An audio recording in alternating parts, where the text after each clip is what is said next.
Hey, everybody, welcome back to another episode of the Growth Capital Podcast. I am your host, Justin Dixon, and today we've got Arti Raman on the podcast. She is the founder and CEO of Portal26, which is an AI adoption management platform. So this is a really cool episode because we talk a lot about the security risks of unleashing AI unknowingly into your business. It actually provides a lot of insight into how your employees are using AI, what best use cases to use. So it's a really cool, interesting platform. And she started the business back in 2019 under a different brand and a different vision. And then when AI was unleashed in late 2022, she pivoted the business and is off to the races. So I think you'll get a lot out of this episode. So let's get Arti on the pod.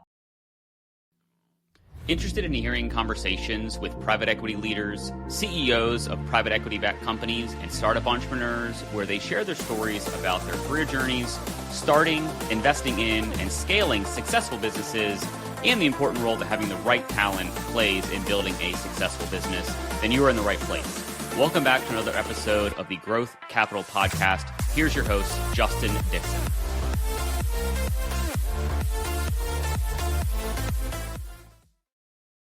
All right, Arti, nice to meet you. Thank you for being a guest on the podcast. Thank you for having me. Appreciate you giving me the opportunity to speak on your platform. Yeah, no, I appreciate that. So, well, let's jump right in. Maybe give everybody that's watching and listening to this a little bit of an overview of who you are, where you are, and what you're up to right now. Amazing. Thank you. So my name's Arti Raman. I am the CEO and founder of Portal26.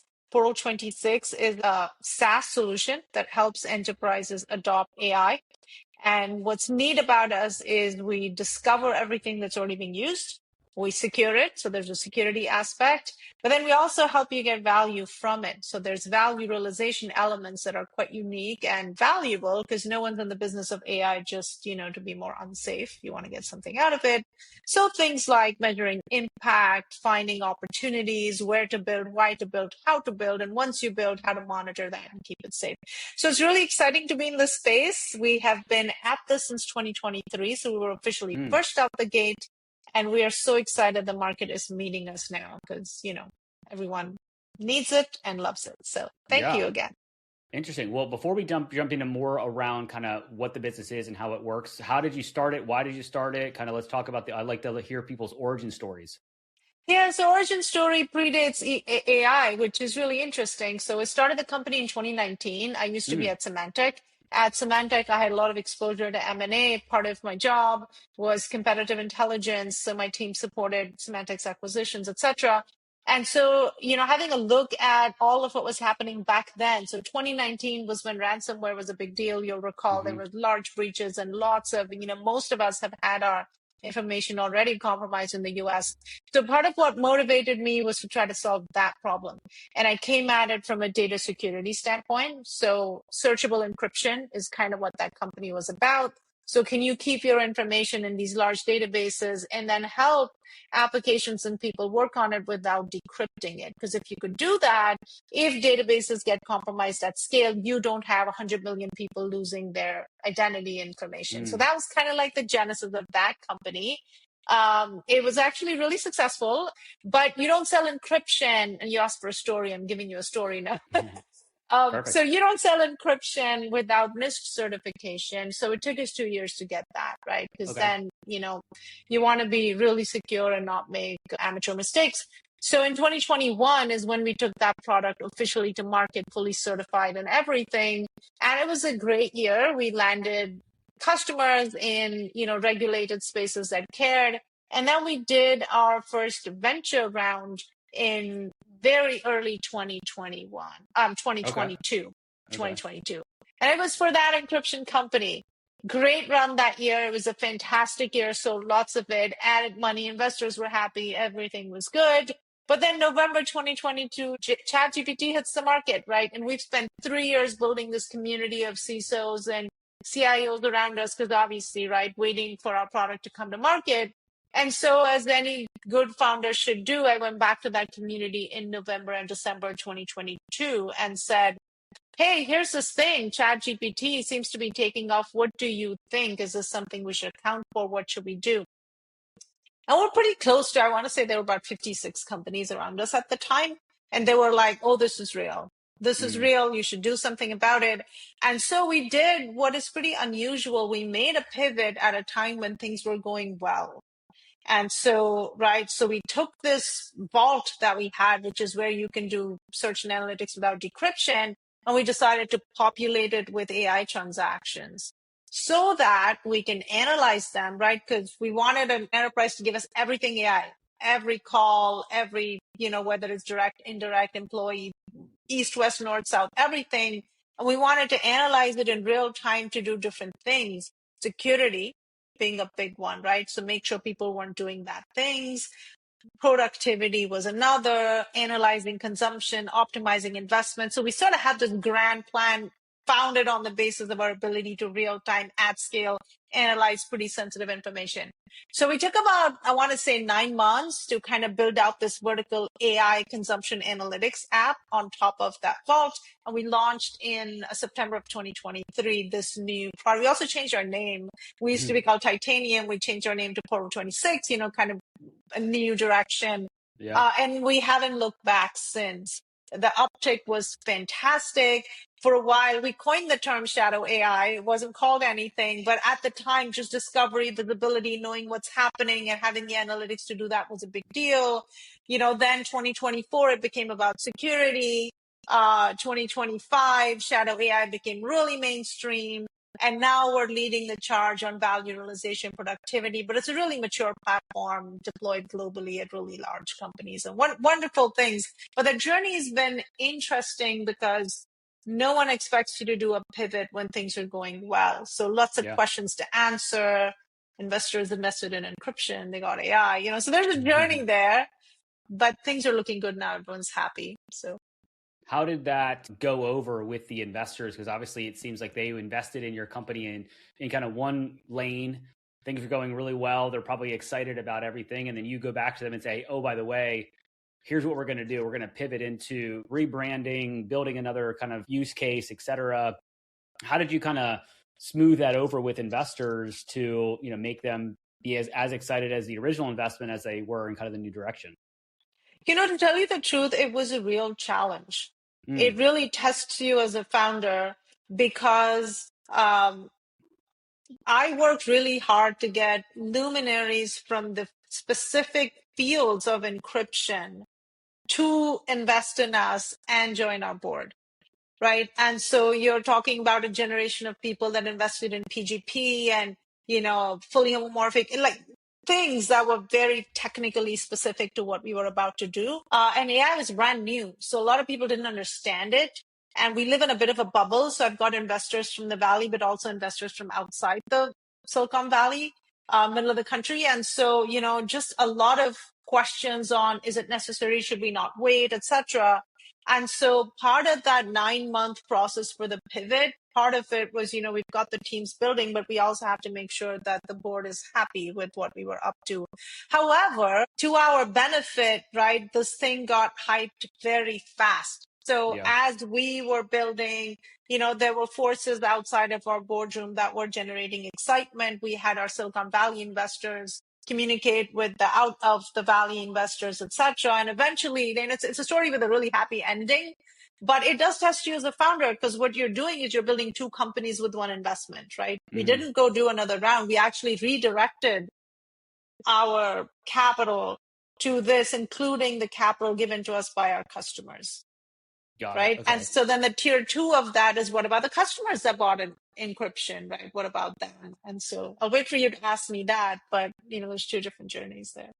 Well, yeah, I mean, that was actually going to be my follow-up is obviously not only did investors provide you capital and things were going well, you obviously sold your vision of encryption on paying customers, right? And it sounds like you are focused on large enterprise companies, not, your mom and pop SMBs. So how did that kind of transition point with them? Did you continue down the encryption path and going to keep that legacy, quote unquote legacy platform alive for them? And then, oh, by the way, we're building this, or like, how did that conversation go with customers? So I think we got really lucky because that original vault is a huge competitive advantage. It's a roundabout answer to your question. So that vault is a tremendous competitive advantage in the market. No competitor has it, no incumbent has it, and no one has the enterprise permission to store that much of the information forever in that much of an enriched form, because we can't see it. Like, we can get compromised and we can't lose it, right? So we get all of this.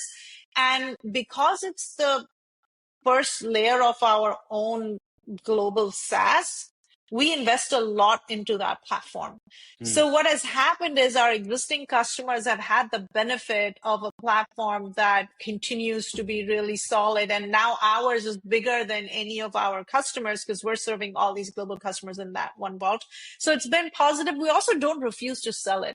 Now, we're not a two-headed beast, so it's hard to market to things that well. But it was 3 years of doing that, right? So there's a lot of trust there. So we don't turn customers away. We have customers that have both. They'll use, we'll sell them directly the encryption technology, but we'll also, have them as AI customers. But that said, I want to say it's like 1/4, 3/4. Like, the AI business is really taken off. Yeah. The other neat thing, again, you didn't ask for this much nitty-gritty, but it's interesting. No, I love it.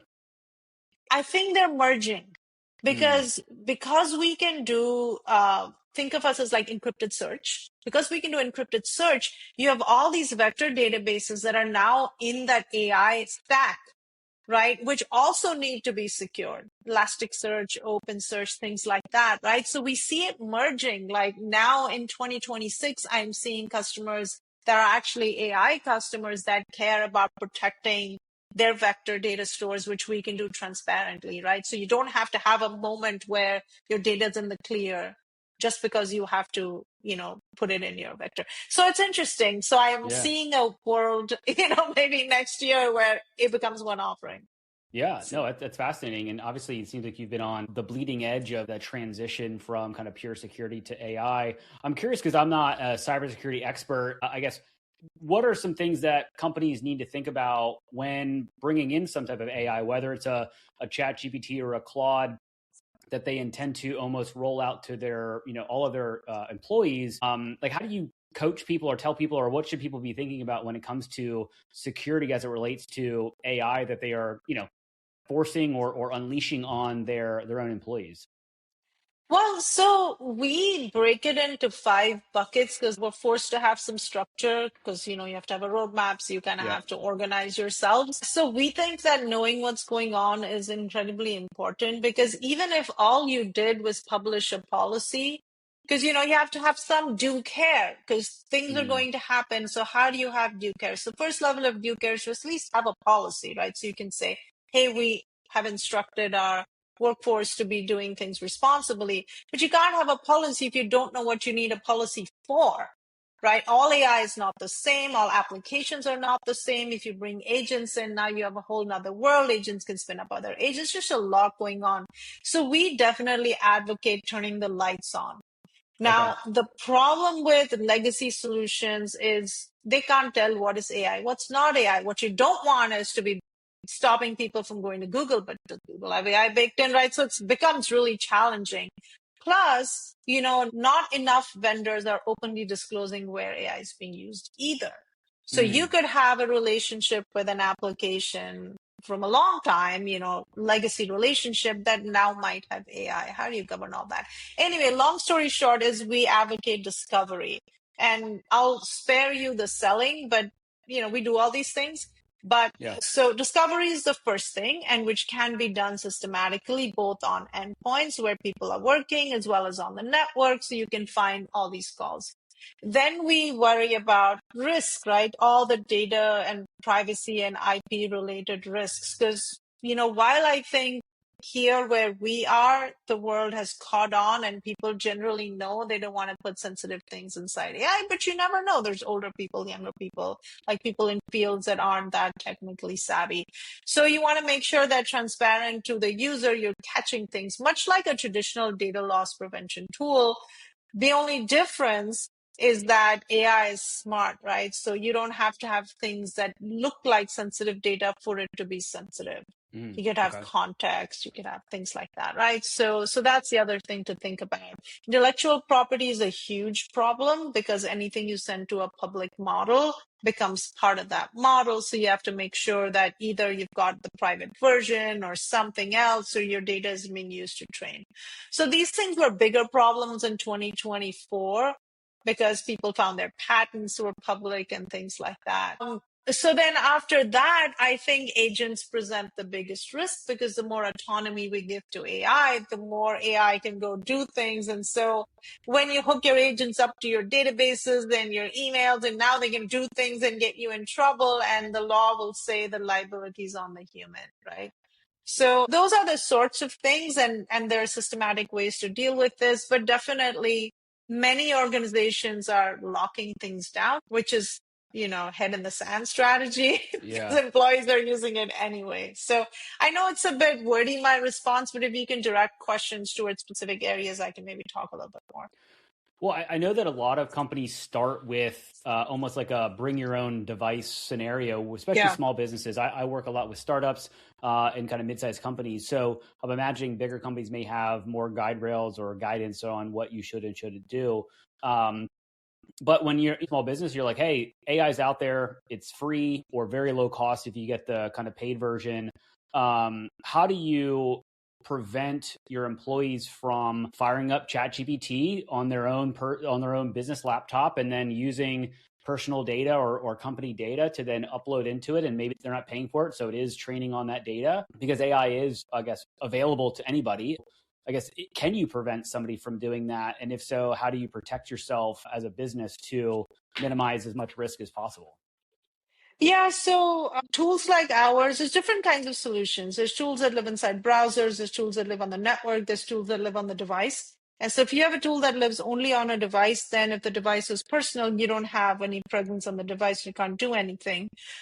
So browsers used to be popular, but then you have to have a specific browser, and people may not use the browser that your company gives. So we abandoned the browser thing a while ago because browser isn't even where all the action is happening. Now it's agents and applications. But we elected to be on the network or endpoint. So if you have a corporate device, we can sit on the endpoint and always on the network. So if we're on the network and you have a personal device that's going on the network, then the state of the technology can absolutely find anything that's inadvertent or malicious and prevent it from happening. So this could be, bad data and things like that. We can also do things like mask it. We don't want to get in your way, so we can just mask anything that we think might be sensitive, and then you can still do your work. And we can do that on the inbound as well, right? If something bad comes in from AI because it's hallucinating, or someone hacked it, then you can stop that as well. And as in everything cyber, it's not 100%, so you're going to kind of have some confidence interval, so it's not too noisy and things like that. So I guess I should think about it more as you're almost the gatekeeper of me using a ChatGPT or something of AI or an agent that is trying to access larger models, and you kind of make sure that whatever information they are sharing or asking is not sensitive or private, both what they're asking and then also the response coming back is not kind of providing some type of hallucination. So you're kind of that almost middle layer between kind of access and opening the gate or closing it, essentially. Absolutely. So what we do is we basically enforce security policy. So this policy can be different for different organizations. We obviously have out of the box policies. You can be regulation specific. So you can say, oh, I'm financial services, I'm regulated, and we can give you out of the box. You can have company specific things as well, but whatever policy you decide you want to enforce, that can be enforced on the network. So for example, you can say anyone in finance, HR, legal, or tax, we want to look at, any documents that are uploaded because, there's probably some things we don't want this stuff going out to public. So maybe if they do something like that, you stop it and you can educate them. Hey, we notice you're doing this. We've got an internal AI for this purpose. Why don't you go do that over there? Things like that are possible. Or you can say, if it's software development, we don't want it happening on public models because it's our proprietary source code, right? So for that, hey, we've got this license with GitHub Copilot, let's say, or Yeah. whatever it is, Cursor, right? So then you can do that. So any policy a company has, we can enforce both on the way out and the way in. Got it. So to kind of pivot a little bit to the actual like business and being a founder and a CEO and in this world of AI, and you're an AI company, I'm always curious about how you're using it in your own company, right? You're very thoughtful around the security of the clients and the customers, but how do you use it as a founder? I'm always curious about what you're using it as to kind of keep your kind of maybe access more information or get more data, and then how are you kind of deploying it out to your employees? Yeah, so we are extensive users of AI. We also eat our own dog food, so we deploy ourselves and also other network technologies, etc. So we have a few guiding principles.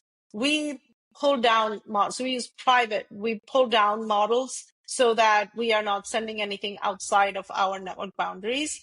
And so, everything is contained. We also use a lot of AI in software development. In fact, I would say our productivity is at least, 4 to 6x what it used to be before. So we are constantly releasing new product, etc. We mandate the use of AI for software development in our engineering teams. It's just very effective. The other place we have started using AI is in our go-to-market. So we do have, the sales development process, marketing content creation process, etc. There's always human in the loop, but we do use a ton of AI. Where we used to be buying enrichment services, if you know what I mean, right? Like we would be buying information to learn about the market, etc. We were subscribed to like 3-4 different services. We have found that by designing this around AI internally, we are actually just getting a lot more precise information that our sales teams can use.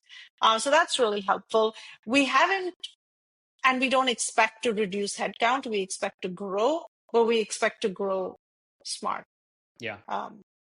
One thing I'm seeing is a lot of all the layoffs in tech and non-tech are getting the headlines of we're replacing all these, or we're laying off all these people because of AI. And what I'm seeing in the clients that I have is some of them are commenting they're not laying people off. They are just not hiring as many people as they normally would have because they are able to be more productive. Maybe they would have hired an SDR or a marketing analyst to do some of the work that you're having an AI do, or you're paying for other services that you would need a human to kind of go research and kind of pull all that data in and all that fun stuff. So it's kind of almost this like no hire, no fire scenario where companies are growing. They're just not growing with the same kind of proportion of headcount that they maybe normally would have. Yeah, I think in our case, it's really interesting because, you said startup, I said scale up.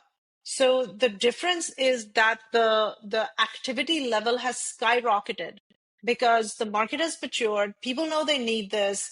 In fact, it's not just security, like CFOs are on our platform asking questions. Why are we spending $23 million with this company on AI? Like, what are we even getting out of it, right? So the need for analytics and understanding where to invest, how to invest, why to invest, how many of my licenses are being used, if I'm paying for GitHub and Cursor, why are people writing software code on DeepSeek, things like that, right?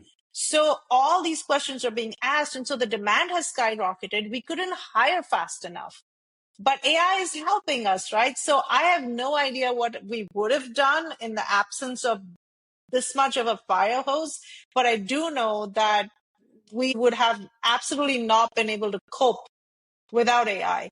Yeah. And so a bit of it is masked, right? And also we continue to hire because, we still need the humans to direct these processes and make sure we're not making mistakes and make sure our customers, get the good touch because ultimately it's about human trust, right? So well, that's the other thing that I think is interesting is that, and I'm seeing it some in sales and kind of some of these more enterprise sales motions where you can build kind of agents and AI to do a lot of the research and some of the SDR BDR work, but humans still want to sell to humans, right? They want to buy something from a human, they want to sell hear from a human. I guess where do you kind of see the industry or just the AI world going from okay, we're now able to really build agents that have more security or more guide rails around them so they're less risky than maybe they are right now? Is there a tipping point where you're building or hiring more agents versus hiring more people? I'm just kind of curious about your outlook on kind of the world of AI at the moment. I don't know how it will change in the future. But at the moment, AI is so new and so uncertain that you're still selling trust.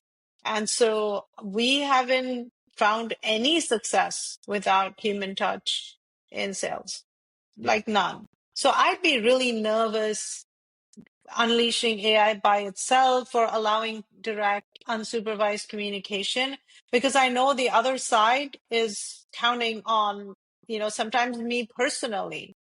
And so I also find that I would have thought by now consulting firms would have been displaced a little bit, Hmm. but they're only doing better and better and better, because the more, intimidated people are from how, this complex technology, if you really kind of look under the hood, the more they want the human sign off, even though they know that, there's a lot of AI behind the scenes doing that as well. So I think I don't see the balance changing anytime soon, because I don't think we're done with AI yet. I think this Yeah. is a version of AI. There's going to be another version of AI, and we're going to be doing bigger, better things. But I think the workforce composition will change, and I think the types of education we provide, in schools and colleges will change, because we all Yeah. need to be aware of kind of how this works. Yeah, I'm kind of curious if you to kind of unpack that a little bit more around kind of the future of the workforce. Like a lot of, people thought that software engineers were going to get displaced massively, and that's what's being kind of touted. But everybody I talk to is hiring more engineers because there's more code to write, there's more things to do, and engineers are writing less code, but they're now being able to be more architects versus just hands on keyboard the whole time. But I guess some of the things that I've heard around early career hiring has dropped and is kind of a little bit more challenging coming out of a college. I guess, do you see that continuing, or do you see, maybe new jobs being created or new career paths being created for kind of the early career talent? So I would agree on the first part. I don't think software engineers are going to be out of a job. I think you need to know what you're doing to write good quality code that can be foundational. Mm, Right. If it's a little app you're writing to, do something fun for yourself because you can and you're not a developer, well, that's a different thing. But if you're building something, at scale that you need to then build as a foundation for other things, I don't think people are going away anytime soon. In fact, they should not go away, right? Because AI knows what it knows based on, state of the art at the moment. So I think that's their jobs are safe.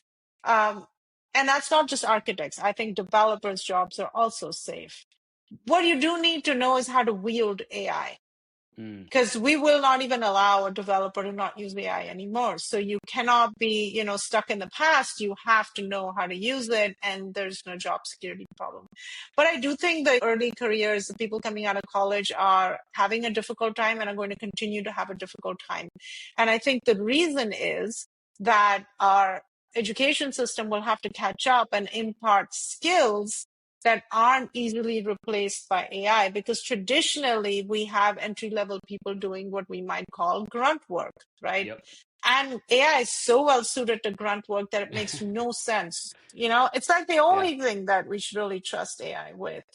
So I think then you would say, well, what are the new opportunities? And I think there are going to be more jobs created than lost, but it will require upskilling, right? Which means we have to teach, etc.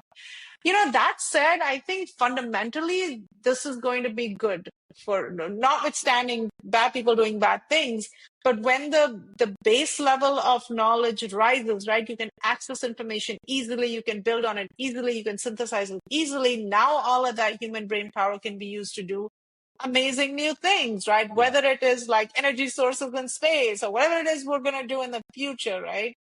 So, but we do need to kind of take everything along with us. And that means different courses in schools, and it means different mindset and, maybe different majors than we had in colleges. Yeah. Yeah.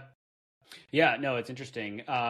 And I guess as you think about kind of, we're recording this in kind of early July 2026. I guess where are you trying to, like, what are some milestones you're looking at for your business as we kind of go to the back half of 26 and maybe into 27? Like, obviously, it sounds like you're in the scale up mode, so it sounds like things are going well. But like, what are some things that you're kind of charging towards?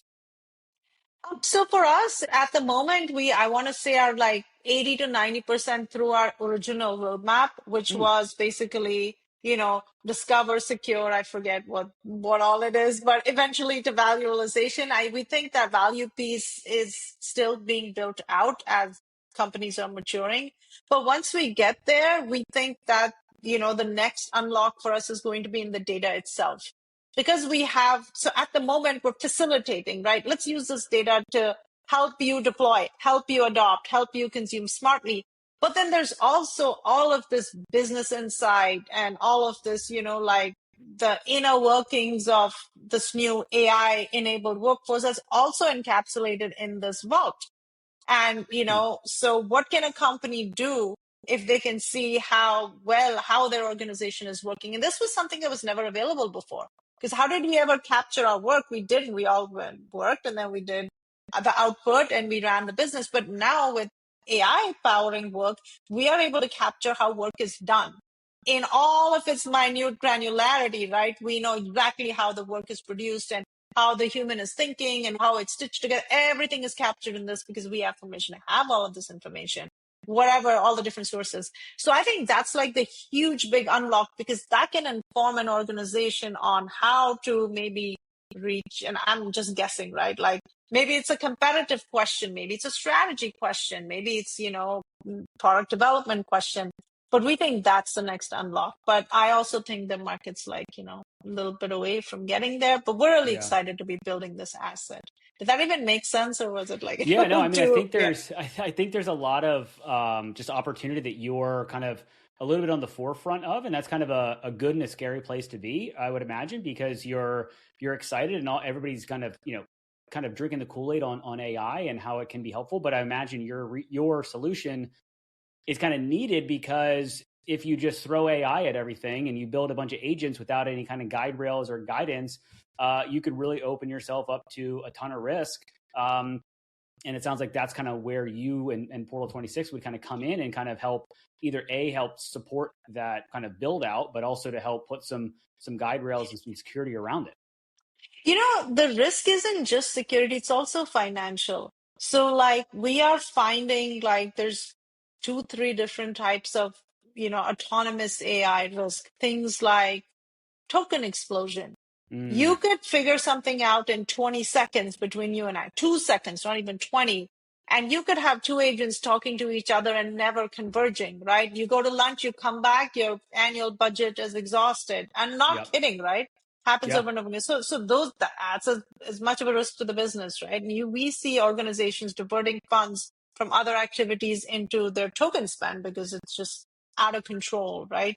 And they don't know how to stop it, and they don't know where it's needed and where it's not needed. So part of what we do is token analytics. Like we will look and tell you, how many are you burning? Should you be burning? So that's one type of risk, right? Then there's drift.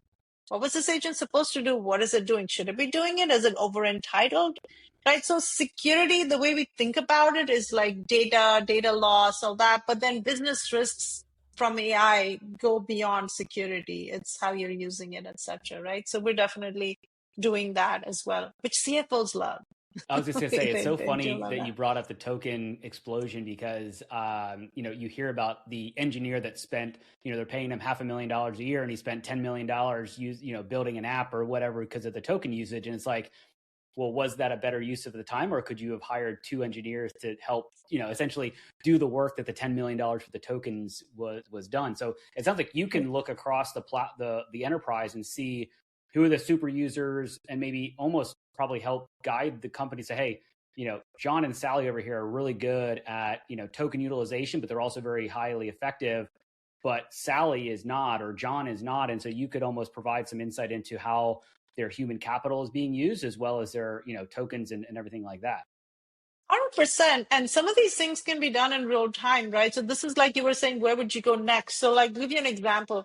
If you've got access to all the work that's being done across the company, that's been done recently, that's relevant in the department or whatever, and someone, gets on and says, oh, I want to instruct AI to go off and do this project. Theoretically, we should be able to say, hey, before you kick this, million token job off, here's somebody that already did this before. Or by the way, here are artifacts that were created. Or, let's have a look at your prompt, because we've seen only, 30 billion of these in your company. And let's tell you what you can do with it, or let's have a look at. So all of this is possible, and we're like building towards this. We've got little features, I'll call them micro features, in this available now, where we can like look at it and say, hey, sure. But as we get, as we learn more, and we do some real time AI on the edge as well, where should we insert ourselves, and what would the customer want us to do? But all of this is possible. It's just about analyzing the data fast enough in real time, right? Well, yeah, there's so many. I mean, I've worked for small and big companies, and I don't know how many times there were, oh, hey, well, you should go talk to Bill over here because he already built what you just mentioned, right? And it's like, if I wouldn't have talked to that one person, I would not have known that this is already existing, or a kind of version of this already exists. Where it sounds like with your platform, you can say in real time, be like, hey, you guys should connect because this is already being built. And also you said something that's kind of fascinating around, because you mentioned around like being able to harness AI, I think earlier on, it's like prompting is going to become the new language, and being able to actually manage and harness and write the right prompt and be able to control it, I think is interesting. And it sounds like that's another kind of potential addition or current feature that your platform can also help educate people on, what's the best use cases. Correct. Oh, and then you mentioned use cases. One of the things we do, which our customers love and we're so unique, is we'll tell you what your use cases are. Because you may think, right? So currently it's spaghetti on the wall. It's like, oh, let's get the AI committee together, or let the head of, the department say, oh, I run marketing. I think we should be doing content creation and this and this and this, right? You build it, they may or may not come, but hey, your data already has all the demand signal you need. You just need, because we're looking at it, we're analyzing everything. We can tell you your top use case is software development, and guess what? It doesn't sit in engineering. Because you've got these really creative people sitting in accounting or whatever, finance, that need to do fraud detection, and it's just too hard. And they've figured out a way to do it, and they're doing. And I'm totally making this up, right? I don't know the software development sits in finance, but whatever it is, right? We can tell you what it is down to the granular use case, and then we can tell you how to build an agent for it safely. So we can say these are, like, for example, if we uncovered, and this is true, so I won't give you too much detail, but we uncovered in a really large organization, think like 100,000 employees, and they were using AI for RFP responses. Okay. There's like 50 things wrong with that, right? And so, but really well. They were selling more, they were really effective, so huge return. So what we are able to do in the product is do like this risk value matrix. Think of it like a quadrant. Okay. High risk, high value, right? And you look at anything that's high risk, low value, you kill it, shut it down. Anything that's high risk, high value, you migrate it internally, right? So things like that, right? So great example of good use of AI, but risky. Anyway, so we see examples like that all the time that you wouldn't know because, there's no big coordinated RFP AI response process. Anyway, you get the Obviously, gist. I know it's probably more security platform, but I really feel like just the way we're talking about it, there's so much more insight that people can get, or companies can get on, super users, how they're using it, what their use cases are, that would have a more financially positive impact. It's very fascinating. We could unpack this onion and peel back every layer on the next couple hours, but I don't want to get super, super deep because we could probably get a little more technical, but this has been a lot of fun to really learn about Portal26 and kind of what you're building. I want to wrap this up a little bit with a 3-pack of questions that I ask every guest. First question here is, what is an influential book that you've read or heard about that you would recommend to the audience? Well, I don't get a lot of time to read, unfortunately. This is the business of a startup. But most recently, I read a book called Now by Richard Muller. I think it's called Now, The Physics of Time. Like, it might have a subtitle to it. And this book, basically, it's living room physics, which I love physics. So fascinated by that. But what it does is it takes apart what people believe time is. And it talks about how the universe is expanding. And so you're not just getting new space, you're getting new space time. So, so you can't really have time travel because the future isn't here. I mean, it's really interesting, and I don't want to go into all the details, but it kind of, scratches that intellectual itch a bit. You don't have to work. You can just read about it. So I do recommend that book. It's an easy read. It's not tough. Physics does not sound like an easy topic to read, but I will take your word for it. Yeah. Well, like I said, it's living room physics. It's Yeah. popular these days. Yeah. Got it. Got it. All right. Second question here. What is your favorite thing to do outside of work when you do have a little bit of free time? Well, I paint. I paint Okay. large paintings, and it's acrylic, so it's it's a medium that is forgiving. And Okay. and they hang all over my house. And I've done one solitary show before starting this company. Sold a Very cool. few, and so So, it's a so you're good way pretty to good. decompress. You're not just doodling like I would do. You're actually pretty good. Good as a personal preference, but yeah, I think I'm okay. Very cool. No, that's awesome. Thank All you. right. Last question here. Favorite vacation spot? Oh, this is always heavily influenced by my last set of travels. Okay. And lucky for both of us, I did a trip to Europe. Like I've only been back like a week since I did Okay. this, and I fell in love with Amsterdam. It was my Okay. first time. It was everything that we don't have here in suburban Bay Area. It was like architecture, it was culture, people, history. They've got the water, they've got the canals. It was just wonderful. It was just a little warmer than I would have liked, Mm, but I think I'm going to go back multiple times to very Amsterdam. cool. So that's going to be my answer for You're the today. second guest that has mentioned Amsterdam in the last couple of episodes. Mm. So it has not been a place that I visited, but definitely will be added to or moved up the go-to list as Yeah, well. So, highly recommended. Like, I found an old bookstore, and in there I found a reprint of a book from 1733, a wow. photographic reprint, right? So it's like closer. It was so amazing. So for a painter, like for an artist, basically called the Temple of the Muses. This is in Dutch. And the original work was basically taking all the mythological, stories of the time. So like Atlas, holding up the Mm, world on his back, and they drew it on copper plates. Okay, like wow. maybe a little too much information, but they're etched in copper. So if you're an artist and you kind of, enjoy that form, it was really amazing. So that was a find. I found a really old math book from like 1940, and my son plays piano. We found an old Mm, Chopin manuscript. It was just lovely. It had everything. So got it. Well, I will yeah, definitely talk to my wife, and maybe that will be our next Europe adventure do for it. Let me sure. know how So it goes. awesome. Well, Arthi, it's been a lot of Amazing. fun. If people want to learn more about you, connect with you, learn more about Portal 26, what's the best way to connect? So my LinkedIn is open. So Okay. it also has my email on there. And I want to say if I was smart or stupid enough to put a phone number, but I definitely am open to meet. So I can be contacted directly. You can just get my contact information off of LinkedIn. And Portal26 is portal26.ai, 26 the number. So very easy to find as well. We also show up all over Google and Answer Engine and everything. So Very cool. Arthi, it's been a lot of thank fun. I you. really appreciate the time and thank you for being a Thank guest. you. Thank you so much for the opportunity. It was a pleasure meeting you. Good luck. Thank you. Take care.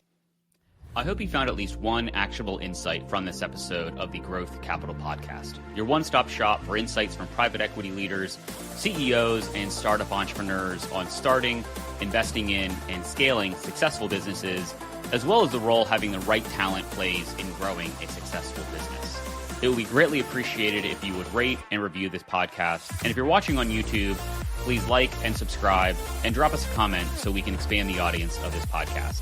Thank you for all your support, and don't forget about upcoming episodes dropping every Tuesday.